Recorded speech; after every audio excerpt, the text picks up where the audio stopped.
Estudos recentes afirmam que a poluição do ar pode chegar até os bebês durante a gestação. É sobre isso que a gente vai bater um papo agora com a doutora Júlia Dias, que é ginecologista obstetra. Muito bom dia. Bom dia, Seja muito bem-vinda. Obrigada. Que bom ter você aqui conosco. Conta para a gente a respeito desse estudo. Isso já vem ao longo de muito tempo e os resultados estão começando a vir agora, doutora Júlia? Como que tem sido?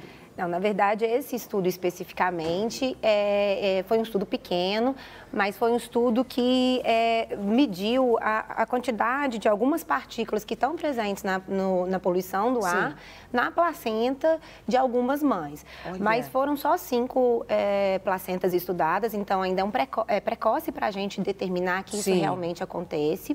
O que a gente tem são outros estudos, que são estudos observacionais, não é teste em humanos, que mostram que tem alguma relação, sim, de vários produtos nocivos da poluição, que estão presentes na poluição do ar e que passam para o bebê causando algumas alterações, do tipo diminuição do crescimento fetal. Olha. E que podem estar também relacionados com a falha no desenvolvimento pulmonar do neném depois quando ele nasce, né? Mas ainda são estudos ainda iniciais e que estão sendo feitos e que são difíceis de serem determinados porque eles são heterogêneos, né? A gente tem que saber qual que é essa dose mínima no ar das substâncias, quais substâncias que vão realmente prejudicar o bebê.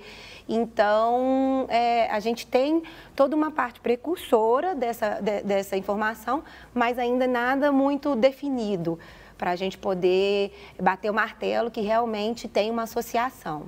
Né? Agora, até a prevenção não é algo tão simples, né? Exatamente. Agora, com estudos comprovando realmente como é que fala? Se a gente tiver um estudo que mostra que realmente afetou o bebê, a gente tem como, por exemplo, questionar o limite de poluentes no ar que é permitido. Entendi, né? entendi. Então, a prevenção não seria individual, seria uma política pública mesmo, né? Entendi, é importante a gente falar. Vamos comentar, então, desses fatores externos aí que podem afetar o bebê. Coloca aí a primeira imagem, por favor. Medicamentos usados pela gestante. Explica pra gente, doutora. Então, durante toda a gestação, a gente tem uma troca de substâncias entre a mãe e o bebê pela placenta. E os medicamentos que as mães utilizam, elas podem sim passar pelo bebê, para o bebê. Algumas drogas, elas são consideradas inócuas para o desenvolvimento fetal, outras já são consideradas contraindicadas porque podem alterar muito o desenvolvimento do bebê. Então, no geral, a gente tenta evitar o uso de drogas naquela fase crítica de formação do bebê, que é no primeiro trimestre, no início da gravidez. Sim. E as drogas que são utilizadas, elas têm que ser bem estudadas e sempre indicadas pelo médico obstetra, né? Para a gente não poder criar alguma malformação em virtude desses medicamentos. Olha, interessante essa questão aí na formação do feto, né? Uhum. O feto, ele tem a formação principalmente dos órgãos no começo da gestação, até mais ou menos 10, 12 semanas de gestação. Sim. E a partir daí ele começa só a multiplicação de células para o crescimento. Então, por isso que as doenças, as medicações, os agentes que são causadores de malformações, eles são piores quando eles atuam nesse início da gravidez. E aí tem a lei do tudo ou nada. Se eles vão afetar todas as células, aí pode até prejudicar a gravidez como um todo e causar o abortamento. Se ele não causa quase dano nenhum, essas células podem ser renovadas e aí a gravidez flui como na normalidade, sem algumas malformações. Nesse caso, esse tipo de fator externo, isso aí já é comprovado, isso aí já é algo que as grávidas já sabem, né? Exatamente. Então, a gente já está acostumada a ouvir sobre drogas que causaram malformações, tanto drogas ilícitas quanto drogas ilícitas também estão relacionadas. Eu já vi casos de crianças que acabaram de nascer, mas devido à mãe ser usuária, elas tiveram abstinência de droga. Exatamente. A criança chorar e por causa de abstinência? Principalmente cocaína, heroína, são drogas que podem causar abstinência fetal. Até a maconha, que é uma droga que não é tão teratogênica, não é causadora de malformações conhecidas, ela pode causar a síndrome de abstinência no bebezinho depois que ele nasce. Olha que seriedade.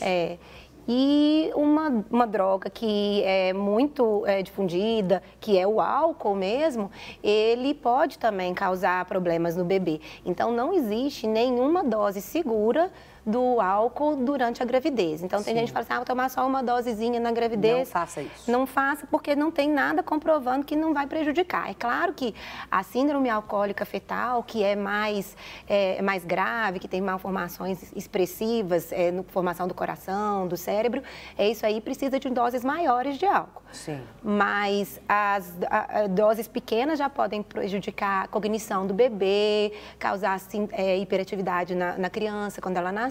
Então, ainda é um campo obscuro e não existe hoje uma quantidade segura de uso na gravidez. Eu queria que colocasse na tela aí um outro fator externo que pode prejudicar e afetar o bebê. O álcool, que você acabou de comentar, né? Que é tolerância zero. Tolerância zero. Né? Então, nada de álcool, gente. Pode colocar o outro item? Tem mais um outro?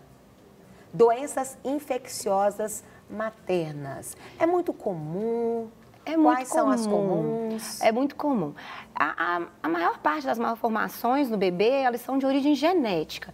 Mas as agressões ambientais, por exemplo, as doenças infecciosas, elas também podem prejudicar o bebê.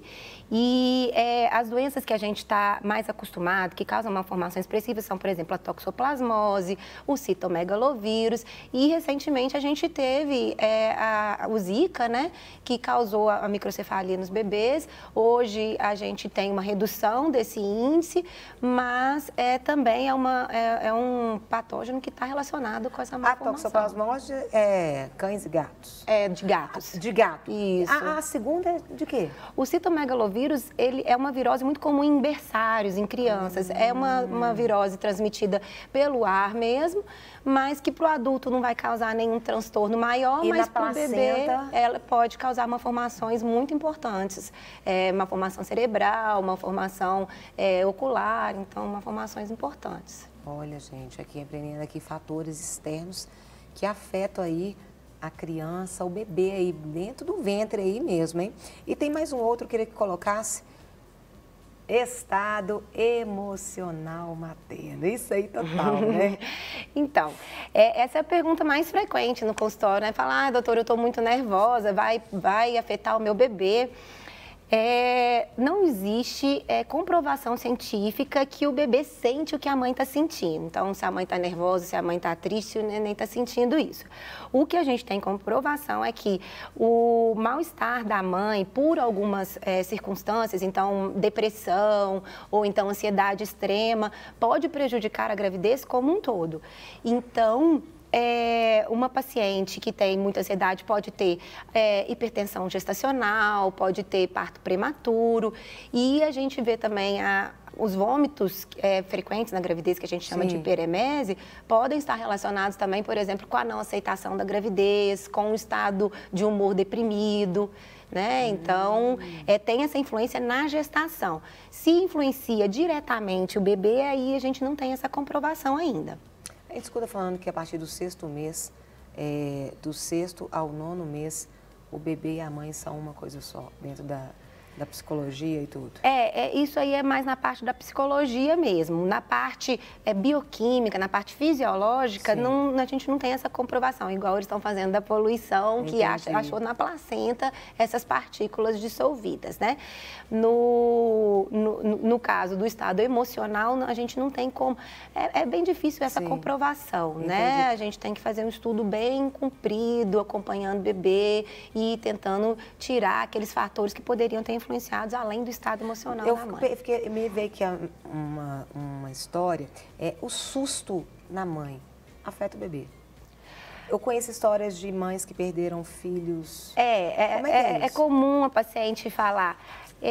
doutora, eu levei um susto, ou então eu tive um trauma muito grande, acabei perdendo o bebê. Geralmente, a causa não é essa. Ou ela não foi identificada, ou são causas genéticas, causas químicas, alguma doença de base. A emoção da paciente não é capaz de provocar a morte fetal, ou o fim da gravidez, ou o parto prematuro. é como eu disse, ele pode afetar a gravidez como um todo. E aí o bem-estar materno é muito importante, porque quando a gente está nervoso, quando a gente está ansioso, a gente libera hormônios que estão passando para o bebê também. Aí né? os hormônios, eles podem atuar no bebê também. Eu fico pensando, por exemplo, às vezes uma grávida ali, alguém falece. Aí todo mundo fica naquela preocupação. Fica mais preocupado com a grávida. Por esse receio dessas questões. Não de afetar o bebê, mas de afetar a gravidez da paciente. Mas normalmente as pessoas acham que vai afetar o bebê. E essa comprovação a gente ainda não tem. Né, que tem uma alteração direta ali do bebê, da formação do bebê. Interessante. Eu quero agradecê-la imensamente. Né? É interessante a gente conhecer um pouquinho, às vezes, porque existem mitos, existem verdades, né? E a gente precisa entender o que é uma coisa e o que é outra para a gente não errar, né, naquilo que não deve ser errado. Ou ficar sofrendo por coisas desnecessárias também, né? E deixo o convite para voltar sempre aqui. Claro. Muito bom tê-la conosco. Obrigada, viu? Obrigada pelo convite. Não quer ficar um segundo por fora da nossa programação? Agora você pode nos acompanhar através das plataformas digitais. Não perca tempo. Acesse, curta e siga-nos. Fique por dentro de tudo o que acontece por aqui. Rede Super, inspirando você.